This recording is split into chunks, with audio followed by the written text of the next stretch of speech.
The President of the United States releasing a 3-minute-long, highly produced video. The headline, pretty simple. The President launching his re-election bid. Let's finish this job. I know we can, because this is the United States of America. There's nothing, simply nothing we cannot do. President Biden making a formal announcement for a second term. Joining us now in Washington, D.C. is Annmarie. AMH, walk us through this one. Widely expected for a long, long time.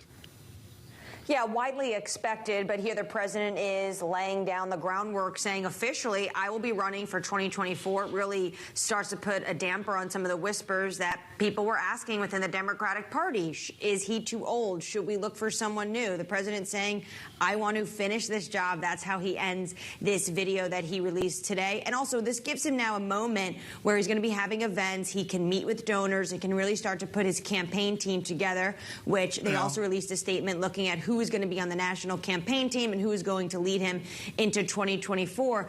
And what this looks like it is setting up to be is a Biden-Trump rematch if you look at who is winning right now in the Republican race. Annmarie, what's so important to me is he's got to meet with donors, meet with this, meet with that. Does he want to meet with the left? Does he want to meet with a huge part of a Democratic Party to the left of Joe Biden?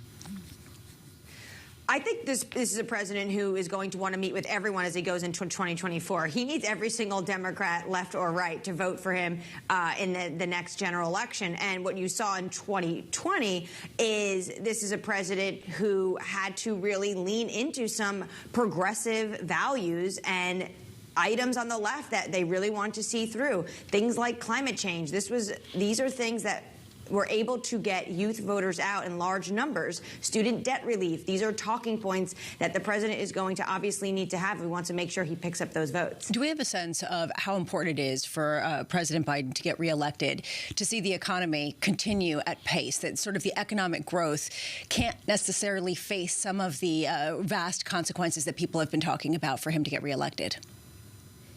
Well, the economy already is going to be a huge issue going into 2024. So while the president announces his 2020 race, we heard from the RNC, and this is what their statement was. I'll bring you a bit of it. They say Biden is so out of touch that after this current crisis after crisis, he thinks he deserves another 4 years. And one of the first things they talked about in this statement from the RNC was inflation will continue to skyrocket. So you can already see the Republicans are trying to make the economy the front and center issue, but that also is easy for them, right? Because at the moment, a huge issue that Republicans are really struggling to have a singular united message on is abortion. That's something the Democrats are really trying to harp on.